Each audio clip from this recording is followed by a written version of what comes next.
Christmas کے اصل معنی کیا ہیں یا کرسمس کا اصل مقصد کیا ہے؟ میں نے شاید آپ کو تھوڑی دیر پہلے بتایا کہ کرسمس یعنی خدا کا مجسم ہونا، مسیح کا مجسم ہونا، کرائسٹ سے نا، جس کا لوگ انتظار کر رہے تھے، منتظر تھے کہ جب سے خدا نے تکوین میں یا پیدائش میں یہ انسان سے وعدہ کیا کہ وہ دنیا میں نجات دہندہ بھیجے گا۔ صحیح، ٹھیک ہے، اب دیکھیں انسان سے غلطی ہوئی، گناہ ہوا، نافرمانی ہوئی، انسان گناہ کرنے سے خدا سے دور ہو گیا، بالکل دور چلا گیا۔ اب آسمان میں اور زمین میں کیا فرق آ گیا؟ خدا نے جب انسان کو پیدا کیا تو اس نے کہا سب کچھ اچھا ہے، اور خدا کی کبھی بھی خواہش نہیں تھی کہ انسان اس سے دور ہو جائے۔ ٹھیک ہے، بالکل، اور جب خدا کی یہ خواہش نہیں تھی کہ وہ اس سے دور ہو جائے تو خدا انسان کے ساتھ رہنا چاہتا ہے، لیکن اس کے ساتھ تب ہی رہ سکتا ہے جب اس کی رہنے کی حیثیت خدا کے برابر ہو۔ خدا جیسی برابر نہیں کہہ سکتے۔ صحیح، خدا کی حیثیت کیا ہے؟ پاکیزگی، پاک ہے وہ۔ گناہ کرنے سے انسان ناپاک ہو گیا۔ خدا چاہ کر بھی ناپاک چیز کے ساتھ نہیں رہ سکتا، جیسے دن رات کے ساتھ نہیں اور رات دن کے ساتھ نہیں۔ گناہ اندھیرا ہے اور خدا یا پاکیزگی روشنی ہے۔ ٹھیک ہے، تو خدا نے کہا کہ اب اس کی تو فطرت کے اندر گندگی آ گئی ہے، ناپاکی آ گئی ہے، تو اب میں اس کے ساتھ نہیں رہ سکتا اور نہ یہ پاک جگہ پہ رہ سکتا ہے، اس کو زمین پر جانا ہوگا اور اپنی اس ناپاکی کو پاک کر کے آئے۔ لیکن پاک کرنے کے لیے یا پاک ہونے کے لیے اسے ایک ایسے ماڈل اور نمونے کی ضرورت تھی جو ان کی رہنمائی کر سکے کہ بھائی پاک کیسے ہونا ہے، راستہ دکھا سکے۔ تو خدا نے دیکھا کہ میں شاید ان کے جیسا ہی کوئی ایسا انسان بناؤں، تو وہ کہہ رہا ہے یہ تو ناممکن بات ہے کہ انسان اگر جو ہی پیدا ہوتا جائے گا تو اس کی فطرت میں گناہ آتا جائے گا، تو وہ گناہ کرتا جائے گا تو وہ ان کو راہ راست پہ کیسے لے کے آئے گا۔ اس نے نظر دوڑائی اپنی مخلوقات میں کہ کوئی ایسی مخلوق نہیں ہے، اس نے کہا پھر ان کی ہدایت کے لیے مجھے ان جیسا بننا پڑے گا۔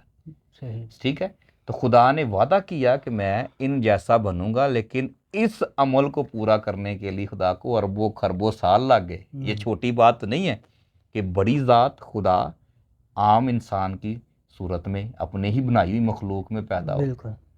پھر اس نے تیاری کا سلسلہ شروع کیا، نبی اور پیغمبر بھیجے، 1,00,000 سے اوپر انبیاء کرام آئے جو صرف یہی بتانے کے لیے آئے کہ بھائی وہ دن آنے والا ہے کہ خدا انسانی روپ میں پیدا ہوگا، خدا جسم اختیار کرے گا، اونچی ذات یہ عام ادنا سے انسان کے مٹی کے بنائے ہوئے بت میں شامل ہوگا اور اس سے زندگی بخشے گا۔ تو یہ دن آنے والا ہے، اس لیے انبیاء کرام نے لوگوں کو ذہنی، جسمانی، روحانی ہر لحاظ سے پیشن گوئیاں کر کے بتایا کہ مسیح آنے والا ہے۔ تو کرسمس پر جب یعنی مسیح جب پیدا ہوتا ہے تو یہی وہ جشن ہے، یہی وہ خوشی ہے، یہی وہ سیلیبریشن ہے کہ کرائسٹ میس کے مسیح نے اپنا انسان ہونے کا جو درجہ تھا وہ پا لیا، خدا نے جسم اختیار کر لیا، مسیح نے انسانی جسم اختیار کیا، اور کرسمس کا مطلب یہی ہے۔ تو ناظرین، آپ دیکھ رہے تھے پروگرام مبارک زندگیاں، جس میں ہمارے ساتھ مہمان تھے ریورنڈ ناصر ولیم صاحب۔ فادر جی، ہم آپ کے بہت مشکور و ممنون ہیں کہ آپ نے miracles of God T V پر پروگرام مبارک زندگیاں میں شرکت کی۔ خدا آپ کو ڈھیر و برکات سے نوازے۔ آئیں ہم اپنے سروں کو جھکائیں اور ایک بار پھر سے دعا مانگیں۔ خداوند، ہم تمہارے نہایت شکر گزار ہیں، جتنا بھی وقت تیری باتیں، تیری کلام کی باتیں، تیری زندگی کی باتیں ہم نے کی۔ خداوند، ان تمام باتوں سے اگر ہم تجھے دنیا پر آشکارا کر سکتے ہیں تو خداوند ہماری مدد و رہنمائی کرنا، تاکہ خداوند اس کرسمس پر ہم تیری آمد کو سمجھ سکیں، تیرے دوسری دنیا یعنی دوسری دفعہ آنے کو سمجھ سکیں، اور خداوند ہمیں زندگی اور ہمیشہ کی بادشاہت میں لے جانے کا عمل سمجھ سکیں، اور خداوند تجھے جان کر اپنی نجات کا بندوبست کر سکے۔ خداوند ہم سب کو اس نجات کے عمل میں شامل ہونے کی توفیق عطا فرما۔ ہمارے بھائی، ہمارے بیٹے نعمان کے لیے جو اس چینل کے ذریعے، اس پروگرام کے ذریعے لوگوں میں زندگی اور زندگی کی باتیں پھیلانا چاہتا ہے، خداوند اس کو اس کے تمام مقاصد میں ترقی اور کامیابی عطا کرنا، مسیح ہمارے خداوند کے وسیلہ سے، آمین۔